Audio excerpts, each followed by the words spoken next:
রমজানের এত মর্যাদা কেন? আরো তো কত মাস আছে না? আরবি আরো কতগুলি মাস আছে, মুহররম, সফর, আরো কত কত মাস আছে না? রবিউল আউয়াল, রবিউল সানি, জামাদিউল আউয়াল, জামাদিউল সানি আছে না? কত মাসে তো আছে। রমজানের এত বিশেষ মর্যাদা কেন? এই রমজানের ভিতরে চারটা খুবই গুরুত্বপূর্ণ দামি মুকুট রয়েছে। একটি হচ্ছে সিয়াম, একটি হচ্ছে কিয়াম, একটি কদর, আর হচ্ছে কোরআন। এই চারটি মর্যাদা সম্পন্ন মুকুট রমজানকে বছরের এবং মাসের রাজা বানিয়েছে। আল্লাহু আকবার। সিয়াম হলো ঢাল স্বরূপ, জাহান্নাম থেকে বাঁচার ঢাল স্বরূপ। কিয়াম হলো বাহন, যেই বাহন করে বান্দা ফুলসিরাত পার হয়ে জান্নাতের দরজায় পৌঁছে যাবে। কদর হলো গনিমত, এমন গনিমত স্বল্প হায়াতে জান্নাতের অপরন্ত নিয়ামত ভোগ করার গনিমত, এমন একটা বোনাস। আল্লাহু আকবার।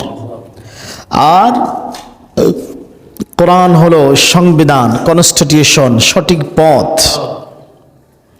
এই চারটি মর্যাদা সম্পন্ন মুকুট রমজানের সাথে জড়িত। রাসূলুল্লাহর হাদিস থেকে জানা যায়, সহিহ বুখারীর 38 নম্বর হাদিস, 1802 নং হাদিস, আন আবি হুরায়রা রাদিয়াল্লাহু তাআলা আনহু قال قال رسول الله صلى الله عليه وسلم, রাসূলুল্লাহ সাল্লাল্লাহু আলাইহি ওয়াসাল্লাম ইরশাদ করেছেন, মান সামা রমাদানা ঈমানান ওয়া ইহতিসাবান গুফিরা লাহু মা তাকদ্দামা মিন যামবিহি।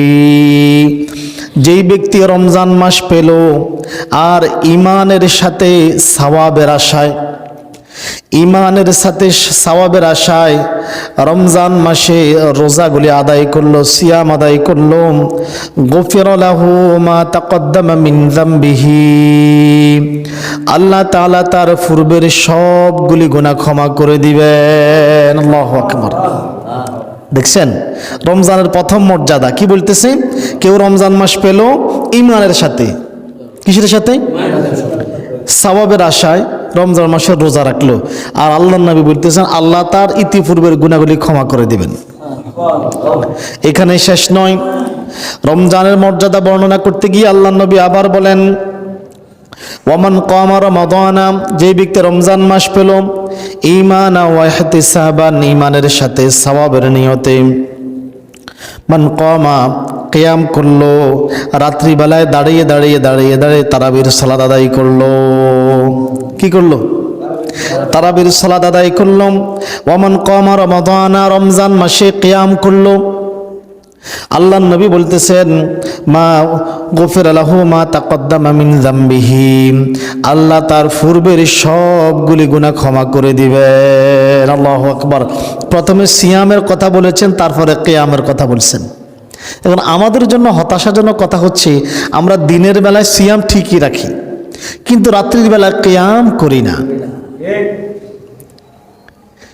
সিয়ামবিহীন কিয়ামের কোনো মূল্য থাকে না, কোনো মর্যাদা থাকে না, কোনো গুরুত্ব থাকে না। কেন থাকে না জানেন? সেই পূর্ণাঙ্গ পুরস্কারও প্রাপ্ত হয় না। কিয়ামবিহীন সিয়াম অর্থাৎ তারাবিবিহীন রোজা কেমন জানেন? একজন মুসল্লি আজকে জুমার দিন বাড়ি থেকে বের হলো জুমার নামাজ পড়ার জন্য, মাথায় টুপি নাই, গায়ে জামা নাই, শুধু একটা লুঙ্গি বা প্যান্ট পরে চলে এসেছে মসজিদে।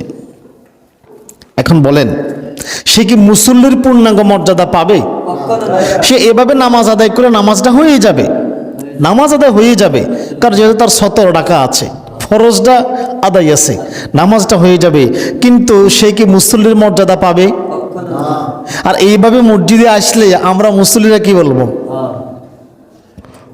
এর মাথায় সমস্যা আছে, নয়তো কিছু খাইয়ে এসছে, ঠিক না? দিনের বেলায় সিয়াম রেখে রাত্রি বেলায় তারাবি আদায় না করা রোজার গুরুত্ব এমন। অতঃপর আল্লাহর নবী বলতেছেন, ওয়ামান কামা লাইলাতুল কদরি, যেই ব্যক্তি রমজান মাসে লাইলাতুল কদর পেল ঈমানান, ঈমানের সাথে, ওয়া ইহতিসাবান, এবং সওয়াবের নিয়তে এই কদর রজনীতে দাঁড়িয়ে দাঁড়িয়ে আল্লাহর কাছে দোয়া করলো, আল্লাহর নিকট আল্লাহর গোলামি করলো। ওমান কামা লাইলাতুল কদরি, লাইলাতুল কদর অনুসন্ধান করলো, গুফিরা লাহু মা তাকদ্দামা মিন যামবিহি, আল্লাহ তার পূর্বের সবগুলি গুনাহ ক্ষমা করে দিবেন। সুবহানাল্লাহ বলেন। এই মসজিদ পর্যন্ত শেষ। দেখবেন রমজানের শেষ 10 দিন মসজিদে মানুষ থাকে, লাইলাতুল কদর তালাশ করে। আরে না, বিদেশ থেকে মোটা অঙ্কের টাকা আসে, আর মাশাআল্লাহ বাজারে ঘাটে ওই যে গত কয়েক জুমা আগে আমাদের মসজিদের সেক্রেটারি সাহেব বলছিল, রমজানে আসলে নিত্যপণ্যের দাম আমরাই বাড়াই, সরকার বাড়ায় না, ব্যবসায়ীরা বাড়ায় না। আমরা কেন বাড়াই? এই রমজানে আমরা করি কি, এই ঈদের বাজারের নাম দিয়া যার জামা 1 স্যুট দরকার হয় 3 স্যুট কেনে। মেয়ের বাড়ি থেকে আসে, ছেলের শ্বশুর বাড়ি থেকে আসে, নিজে কিনে ছেলে দিতে হয়, স্বামী দিতে হয়। 4-5 স্যুট জামা না হলে তো চলেই না। কথা বোঝেন নাই? এই যে রমজান মাস, আমাদের সেক্রেটারি সাহেবের কথার বাস্তবতা আছে। ছেলে শ্বশুর বাড়ি থেকে ইফতারি আসে, কয়েক জায়গা থেকে আসে, আবার নিজেও কিনে। এখন হয় কি জানেন, শেষ মুহূর্তে পুরো রমজান সোনা বুট বেসন খাওয়ার পরেও আরো দেখা যায় অতিরিক্ত রয়ে গেছে, আরো 1 মাস চলবে, আরো 1 মাস চলে। এই যে আপনি হঠাৎ করে বাজারে একটা ক্রাইসিস তৈরি করে দিলেন, আপনার প্রয়োজন 3 কেজি হইলেই চলে, আপনি কিনলেন 8 কেজি, তো বাজারে ক্রাইসিস তৈরি হইল না? তো এখন ক্রাইসিসটাকে পূরণ করার জন্য ব্যবসায়ীরা বাড়তি দাম দিয়া মূল্য আনে, পণ্য আনে, আর ফলাফল দাম বেড়ে যায়। তো আমরা বলি সরকারে কি করছে, এই করছে। আরে ভাই, সরকারের দোষ দেন কেন? সরকার দোষ দেন কেন? সারাদিন আমরা শুধু সরকারের পিছনে পড়ে থাকি। আমি রাষ্ট্রের জন্য কি করলাম? আমি রাষ্ট্রের কি হক আদায় করলাম? শুধু রাষ্ট্রই আমাকে দিবে, আমি রাষ্ট্রকে কিছু দেব না? রাষ্ট্র নাগরিক হিসেবে আমার কি কোনো অধিকার নাই, হক নাই? আমার কোনো দায়িত্ব কর্তব্য নাই? আছে তো। হুট করে পেঁয়াজের দাম বাড়ছে, 10 কেজি নিয়ে আসে। এরকম উনকুটে যদি কোনো 100 জন 10 কেজি করে আনে, এবারে কয় মন কয় টন পেঁয়াজ ঢুকলো, তো বাজারে কি সংকট তৈরি হবে না? তো বাজারের সংকট পূরণ করার জন্য ব্যবসায়ীরা কি করে? বেশি দিয়া মূল্য আনে, বেশি দিয়া পণ্য আনে, তারাও দাম বাড়ায় বিক্রি করবে। তাদের কি দোষ? ক্রাইসিস তো আমরাই তৈরি করলাম। কেন রে ভাই? আপনার প্রয়োজন অনুযায়ী নিয়ে আসেন না, এত হতাশ কেন? আচ্ছা বলুন তো, বাংলাদেশে আমার এই বুঝ হওয়ার পর থেকে আজকে 30-32 বছর বা 33 বছর বয়স, তো প্রথম 6-7 বছর তার বুঝি নেই, এরপর থেকে তো বুঝি। আমার এই হায়াতে আমি বাংলাদেশে দুর্ভিক্ষ দেখি নাই। দুর্ভিক্ষ দেখছেন আপনারা? দাম বাড়ছে কিন্তু পণ্য ফান নাই, এমনটা হয়েছে? মাল পাওয়া যায় নাই, এমনটা হয়েছে? তো কেন বাজারে আমরা ইচ্ছাকৃতভাবে একটা ক্রাইসিস তৈরি করে পণ্যের দাম বাড়াই দিব, সরকারের উপর চাপ দিব, আর বলবো সরকারে দেখে না? ভাই, কিছু কিছু বিষয় সরকারের নিয়ন্ত্রণ থাকে না। গণতান্ত্রিক রাষ্ট্রগুলোতে সরকার ব্যবসায়ীদের হাতে বন্দী। কথা কি বুঝে আসছে? রাজতান্ত্রিক রাষ্ট্রে ব্যবসায়ীরা সরকারের হাতে বন্দী, আর গণতান্ত্রিক রাষ্ট্রগুলোতে সরকার কার হাতে বন্দী? ব্যবসায়ীদের হাতে বন্দী। ব্যবসায়ীদের চাহিদা পূরণ না হইলে ব্যবসায়ীরা সরকারের বিরুদ্ধে লাগে, সরকার কিছুই করার থাকে না। তা আমরা ক্রাইসিস কেন তৈরি করব? প্রয়োজন নাই তো। এই রমজানের শেষ 10 দিন হয় কি, বলছে লাইলাতুল কদর তালাশ করো, কিন্তু রমজানের শেষ 10 দিন মাশাআল্লাহ আমগো মহিলারা পুরুষেরা বাজারে সকালবেলায় যায় আর ওই সন্ধ্যার সময় আসে। আচ্ছা, সারাদিন দৌড়াদৌড়ি শপিং করে আসি, রাত্রে কি এত লাইলাতুল কদর তালাশ করা যায়? হায় হায়, আল্লাহ আমাদেরকে ক্ষমা করুক, সকলে বলে আমিন। তাহলে এই হাদিসে রমজানের 4টি মর্যাদার কথা বলা হয়েছে। এরপর রমজান মাসে এত মর্যাদা কেন? এই রমজান মাসে আল্লাহ তাআলা মানব জাতির হেদায়েত গ্রন্থ আল কোরআনুল কারীম নাজিল করেছেন। আল্লাহ তাআলা বলেন, শাহরু রমাদান আল্লাযী উনজিলা ফীহিল কুরআন, রমজান তো সেই মাস যাতে আমি নাজিল করেছিলাম কোরআন। আল্লাহু আকবার। হুদাল লিন্নাস, যা মানুষের জন্য হেদায়েত স্বরূপ। ওয়া বাইয়িনাতিম মিনাল হুদা, শুধু হেদায়েত স্বরূপ নয়, হেদায়েতের সুস্পষ্ট নির্দেশনাবলী, হেদায়েতের নির্দিষ্ট একেবারে পূর্ণাঙ্গ রূপে এর ভিতরে বর্ণনা রয়েছে। ওয়াল ফুরকান, আর যে এই কোরআন ধরবে তাকে মনে রাখা উচিত এই কোরআন তোমাকে সত্য মিথ্যার পার্থক্য তৈরি করে দিবে। আল্লাহু আকবার। তাহলে রমজানের মর্যাদা কি বৃদ্ধি করেছে? সিয়াম, কিয়াম, কদর, কোরআন। আর এই জন্য রমজান মাসকে বলা হয় ইবাদতের ভরা মৌসুম। ইবাদতের, আল্লাহ তাআলা আমাদেরকে রমজান মাসের জন্য প্রস্তুতি নেওয়ার এবং আমল করার তৌফিক দান করুক, সকলে বলে আমিন। এইবারে রমজান মাস তো আসলো, তো রমজানের সিয়ামটা কেন রাখবেন? আল্লাহর জমিনে এই পৃথিবীতে কি খাবারের অভাব?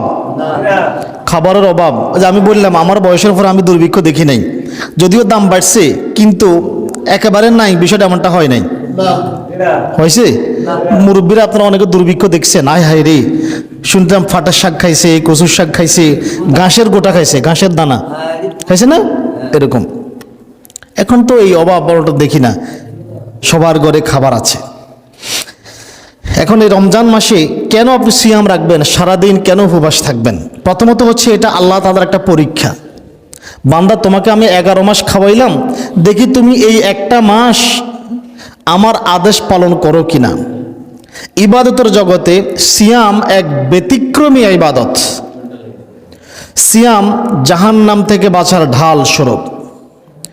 রোজা বান্দাকে যাবতীয় পাপ কর্ম থেকে বিরত রাখে এবং প্রবৃত্তির অনুসরণ করা থেকে মানুষকে বাঁচিয়ে রাখে। কেননা এই জাহান্নামকে আল্লাহ তাআলা প্রবৃত্তি দিয়া ঢেকে দিয়েছেন। জাহান্নামকে ঢেকে দিয়েছেন কি দিয়া? প্রবৃত্তি দিয়ে। যে প্রবৃত্তির অনুসরণ করবে সে জাহান্নামে নিক্ষিপ্ত হবে। আর এই প্রবৃত্তির অনুসরণ থেকে বাঁচার একটা প্র্যাকটিস হচ্ছে রমজান মাস। জাবির ইবনে আব্দুল্লাহ রাদিয়াল্লাহু তাআলা আনহু বলেন, আল্লাহর নবী সাল্লাল্লাহু আলাইহি ওয়াসাল্লাম বলেছেন, ইন্নামাস সিয়ামু জুন্নাতুন, নিশ্চয়ই রোজা হচ্ছে ঢাল স্বরূপ। কি স্বরূপ? ঢাল। ছিলেন তো?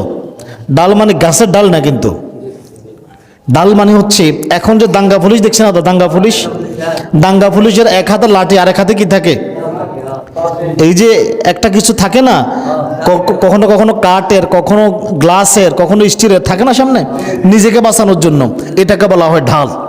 এই ঢাল দিয়ে দাঙ্গা পুলিশ নিজেকে রক্ষা করে। প্রাচীনকালেও যোদ্ধা তার শত্রু পক্ষ থেকে নিজেকে বাঁচানোর জন্য সাথে একটা ঢাল রাখতেন। ঢাল তরবারি বলে না, এই হচ্ছে ঢাল। তীর ধনুক গুলি থেকে রক্ষা করার জন্য ঢালের প্রয়োজন। এখন আল্লাহ নবী বলতেছেন, ইন্নামাস সিয়ামু জুন্নাতুন, রোজা হচ্ছে ঢাল স্বরূপ। কিসের জন্য ঢাল স্বরূপ? ইয়াস্তাজিন্নু বিহাল আবদু মিনান নার, যার মাধ্যমে বান্দা নিজেকে জাহান্নামের আগুন থেকে রক্ষা করবে। আল্লাহু আকবার। জাহান্নাম কিয়ামতের দিনে, বিশ্বাস করেন আল্লাহি, আল্লাহর কসম করে বলছি, কিয়ামতের দিন জাহান্নামকে টেনে ছিঁড়ে হাসরের ময়দানে উপস্থিত করা হবে। জাহান্নামের চতুর্দিকে 70,000 শিকল বাঁধা থাকবে। প্রতিটা শিকলে আরো 70,000 ফেরেশতা টেনে টেনে টেনে টেনে জাহান্নামকে হাসরের ময়দানে নিয়ে আসবে। আর জাহান্নামীদেরকে দেখে রাগে ক্ষোভে তাদেরকে গ্রাস করে নিতে চাইবে। জাহান্নামের আগুন এত ভয়াবহ, এক জাহান্নামের আগুন আরেক জাহান্নামের আগুনকে খেয়ে ফেলে। হাদিসের কথা। তাহলে আল্লাহ নবী বলতেছেন, সেদিন এই রোজা জাহান্নামের আগুন থেকে বাঁচার জন্য ঢাল হবে। শত্রুর হাত থেকে যেমনি করে বাঁচার জন্য ঢালের প্রয়োজন, তেমনি করে এই ঢাল দিয়ে সেদের জাহান্নামের আগুন থেকে বাঁচা যাবে। সায়েমকে ঢাল হয়ে কিয়ামতের দিন রোজা রক্ষা করবে। সামনে তার আলোচনা আসে, দেখবেন রোজা কিভাবে মানুষকে রক্ষা করবে। আল্লাহু আকবার। দেখেন, এই সিয়াম আদায় করে যারা রোজা আদায় করবে না, তারা হচ্ছে আল্লাহর বিআইপি মেহমান। কেমন মেহমান? বিআইপি মেহমান। বোঝো, শুধু বিআইপি নয়, আল্লাহর দৃষ্টিতে তারা হচ্ছে বিআইপি। কেন জানেন? জাহান্নাম তো আছেই, জান্নাতের 8টি দরজা আছে। কয়টি দরজা? 8টি দরজা আছে। সালাতের জন্য একটা দরজা আছে, যাকাতের জন্য একটা আছে, ঈমানের জন্য একটা আছে। প্রত্যেকটা আমলের জন্য আলাদা আলাদা কি আছে? দরজা আছে। এই 8টা দরজার মধ্যে একটা দরজার নাম আছে রাইয়ান। কি নাম? রাইয়ান। এখন কেউ যাকাত আদায়ও করছে, সালাত আদায়ও করছে, সে ইচ্ছা করলে যাকাতের দরজা দিয়েও প্রবেশ করতে পারবে, সালাতের দরজা দিয়েও প্রবেশ করতে পারবে। কেউ হজ করছে, নামাজ আদায় করছে, হাজী সাহেব ইচ্ছা করলে সালাতের দরজা দিয়েও ঢুকতে পারে, হজের দরজা দিয়েও ঢুকতে পারে। কিন্তু রাইয়ান নামক দরজা এমন এক দরজা, এর ভিতরে দিয়া সিয়াম আদায়কারী ব্যতীত, বিএফি মেহমান ব্যতীত কেউ প্রবেশ করতে পারবে না। আন সাহল ইবনে সাদ রাদিয়াল্লাহু তাআলা আনহু আনিন নবী সাল্লাল্লাহু আলাইহি ওয়াসাল্লাম ক্বালা, আল্লাহর নবী সাল্লাল্লাহু আলাইহি ওয়াসাল্লাম বলেন, ফিল জান্নাতি সামানিয়াতু আবওয়াবিন, জান্নাতের 8টি দরজা রয়েছে। ফিহা বাবুন ইউসাম্মার রায়্যান, তার মধ্যে একটি দরজার নাম হচ্ছে রায়্যান। আল্লাহু আকবার। লা ইয়াদখুলুহু ইল্লা সাইমুন, লা ইয়াদখুলুহু ইল্লা সাইমুন, রোজা আদায়কারী ব্যতীত এই দরজা দিয়ে কেউ প্রবেশ করতে পারবে না। এই কথা বলার পরে আবু বকর রাদিয়াল্লাহু তাআলা আনহু বলেন, ইয়া রাসূলুল্লাহ, তো এমন কেউ কি আছে?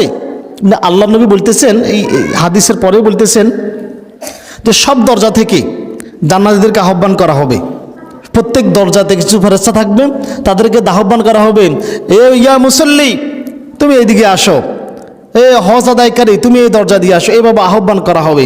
তখন আবু বকর রাদিয়াল্লাহু তাআলা বলতেছেন, ইয়া রাসূলুল্লাহ, এমন কেউ কি আছে যাকে 8টা দরজা থেকে আহ্বান করা হবে? তো আল্লাহ নবী সাল্লাল্লাহু আলাইহি সাল্লাম হেসে দিয়ে বললেন, তার মধ্যে তুমিও একজন।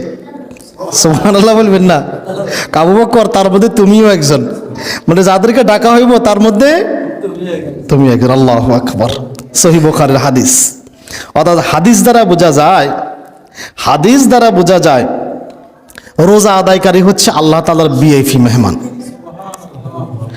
রোজা আদায়কারীর সর্বশেষ ব্যক্তি যখন রায়্যান দরজা দিয়ে প্রবেশ করবে, এই দরজা বন্ধ করে দেওয়া হবে, আর কেউ প্রবেশ করতে পারবে না। বাকি সব দরজা খোলা থাকবে, কিন্তু বাকি 7টা দরজাই খোলা থাকবে, রায়্যান নামক দরজা বন্ধ করে দেওয়া হবে। এখন হুজুর, এই সারাদিন যে রোজা রাখলাম, এই রোজার কোনো পুরস্কার আছে কিনা, আল্লাহ কিছু দিবে কিনা? অবশ্যই আছে। ইবাদতের জগতে মানুষ যত ইবাদত করে, আল্লাহ সকল ইবাদতের প্রতিদান দিবেন। আর কিন্তু সিয়ামের পুরস্কার হলো মহাপুরস্কার। সিয়ামের পুরস্কার হলো মহাপুরস্কার, এটা স্পেশাল। কারণ সিয়াম পালনে বা রোজা আদায়ে আল্লাহ যতটুকুন সন্তুষ্ট হন, অন্য কোনো ইবাদতে আল্লাহকে এত সন্তুষ্ট করা যায় না। কোরআনুল কারীম সূরা আহজাব আয়াত নং 35 আল্লাহ তাআলা বলেন, ওয়াস-সাইমিনা ওয়াস-সামাইমাত, সিয়াম আদায়কারী পুরুষ এবং সিয়াম আদায়কারী নারী, অর্থাৎ রোজাদার পুরুষ, রোজাদার নারী, ওয়াল হাফিজিনা ফুরুজাহুম ওয়াল হাফিজাত, লজ্জাস্থানের হেফাজতকারী পুরুষ এবং লজ্জাস্থানের হেফাজতকারী নারী, ওয়ায-যাকিরিনা আল্লাহা কাসীরান ওয়ায-যাকিরাত, আল্লাহকে অধিক পরিমাণে স্মরণকারী পুরুষ এবং আল্লাহকে অধিক পরিমাণে স্মরণকারী নারী। আ'আদাল্লাহু লাহুম মাগফিরাতান, আল্লাহ তাদের জন্য তার নিকট বাজেট করে রেখে দিয়েছেন মাগফিরাতান, ক্ষমা, ওয়া আজরান আযীমা, এবং মহা পুরস্কার। আল্লাহু আকবার। কি এমন মহা পুরস্কার দিবে আল্লাহ? ও আজরান আযীমা, মহা পুরস্কার। কি এমন মহা পুরস্কার? পুরস্কারটা জানার দরকার আছে না? পুরস্কারটা জানলে তো একটু আগ্রহটা বাড়বো। কি পুরস্কার দিবে দেখেন। সহিহ বুখারীর হাদিস, মুসলিমের হাদিস। عن أبي هريرة رضي الله تعالى عنه قال قال رسول الله صلى الله عليه وسلم, رسول الله صلى الله عليه وسلم বলেন, قال الله تعالى, আল্লাহ তাআলা বলেন, কুল্লু আমালিন ইবনু আদম, আদম সন্তানের সব ইবাদত তার নিজের জন্য। আদম সন্তানের সব ইবাদত কার জন্য? সে সালাত আদায় করে, যাকাত দেয়, হজ করে, পর্দা করে, দান সদকা করে, সমস্ত আমল তার জন্য। অপর হাদিসে রয়েছে তার প্রতিটি আমল 1 থেকে 10 থেকে 70 বা 700 গুণ পর্যন্ত বৃদ্ধি করা হয়। কিন্তু আল্লাহ তাআলা তারপরে বলতেছেন, এটা হাদিসে কুদসি, ইল্লা সিয়াম, কিন্তু সিয়াম বা রোজা ব্যতীত। কি ব্যতীত? রোজা ব্যতীত। তাহলে রোজার কোনো পুরস্কার নাই? কি পুরস্কার আছে? আল্লাহ তাআলা বলতেছেন ফাইন্নাহু লি, রোজা আমার জন্য। কার জন্য? আল্লাহ বলতেছে রোজা রাখা হয় কার জন্য? আপনি যে নামাজ পড়তেছেন মানুষের দেখানো যায়, যাকাত দিয়েছেন মানুষ দেখে, পর্দা করলেও তো দেখে, দেখে না? দান সদকা করলে দেখে, হজ করলে দেখে, কিন্তু রোজা রাখছেন দেখানো যায়? দেখাইতে পারবেন কাউকে? আজ পর্যন্ত পারছেন? আমিও কাউকে দেখাইতে পারি নাই। তাহলে রোজা রাখছেন এটা কে দেখে? আল্লাহ বলতেছেন ফাইন্নাহু লি, রোজা আমার জন্য রাখা হয়, ওয়া আনা আজিজি বিহি, আর এই রোজার পুরস্কার আমি নিজ হাতে দিয়ে দেব। আল্লাহু আকবার। আল্লাহ তাআলা কিয়ামতের দিন, হাসরের দিন, বিচারের দিন ডেকে ডেকে সিয়াম আদায় করে ডাকবেন, ইয়া সাইম দিকে আসো। আল্লাহ নিজের কাছে নিয়ে ডাকি, নিজ হাতে পুরস্কার দিবেন। আল্লাহু আকবার। বাংলাদেশের প্রেসিডেন্ট আপনাকে একটা পুরস্কার দিবে, এই পুরস্কারটা মেম্বারের মাধ্যমে ফাটাইছে, পুরস্কার তো পাইছেন, পাওয়াইছে না?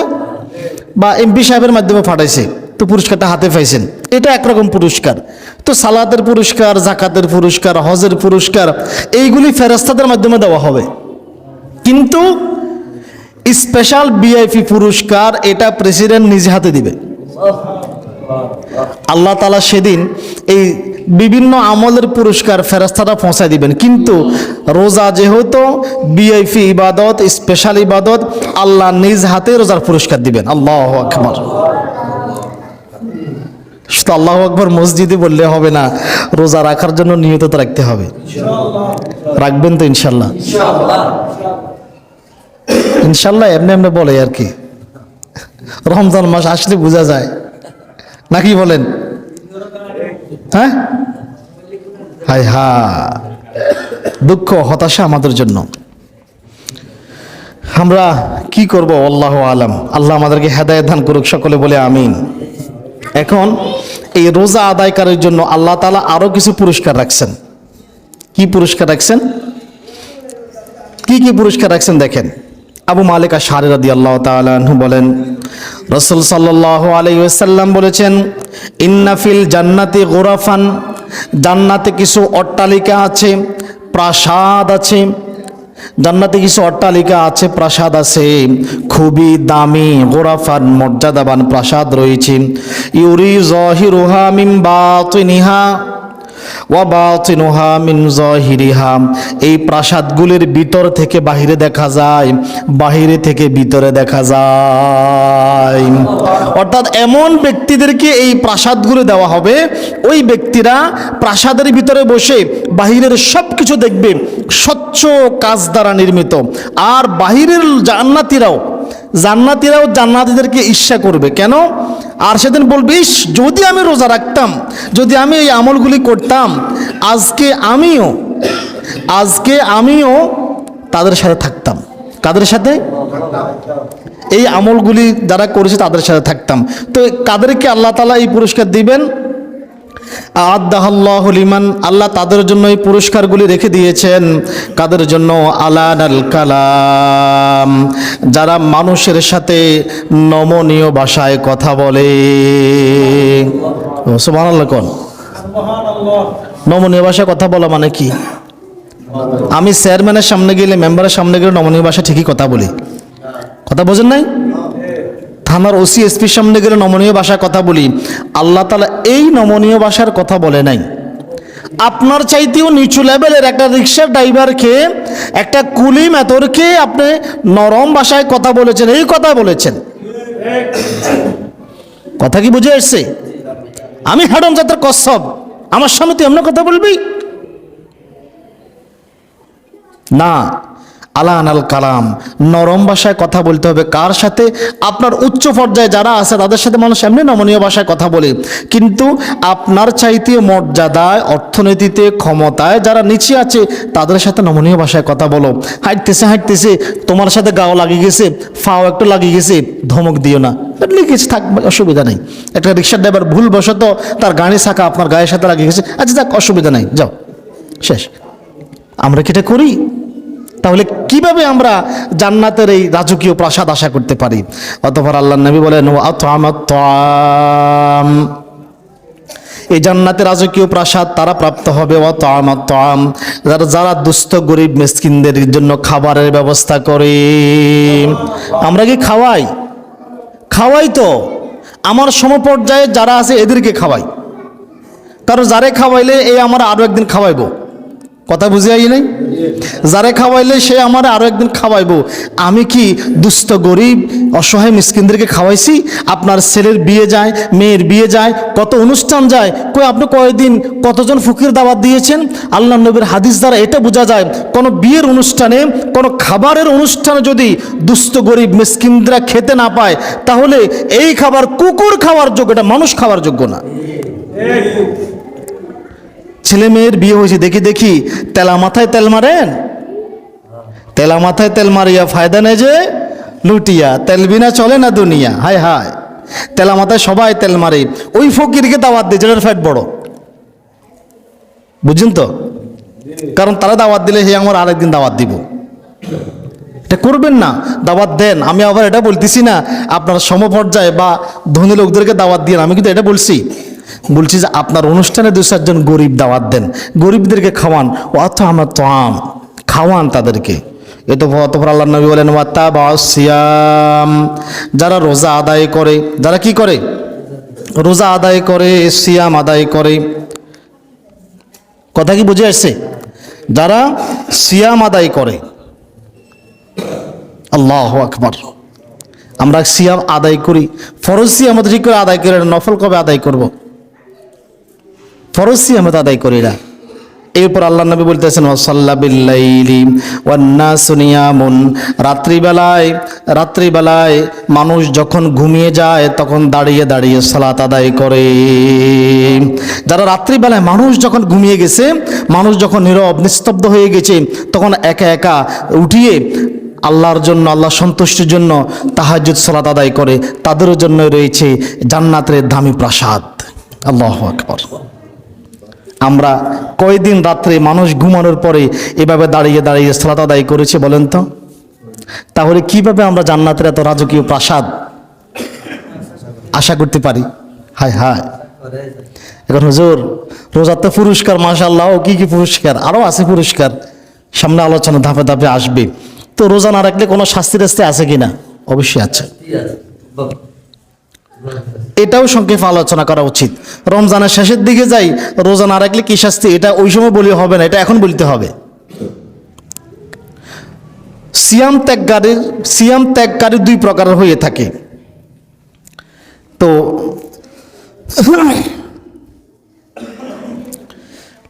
সিয়াম ত্যাগকারী 2 প্রকারের হয়ে থাকে। এক প্রকারের হয়ে থাকে সে অস্বীকার করে। কি করে? অস্বীকার করার সাথে আরেক প্রকারের হয়ে থাকে কি? অলসতার সাথে সে ত্যাগ করে। 2 ভাবে হয়ে থাকে। অস্বীকারী কাফের, এতে কোনো সন্দেহ নেই। অস্বীকারীরা কাফের, এতে কোনো সন্দেহ নেই। যেমন সে আল্লাহ তাআলার বিধান, সিয়াম একটি ফরজ বুনিয়াদ না? সিয়াম একটি ফরজ বুনিয়াদ।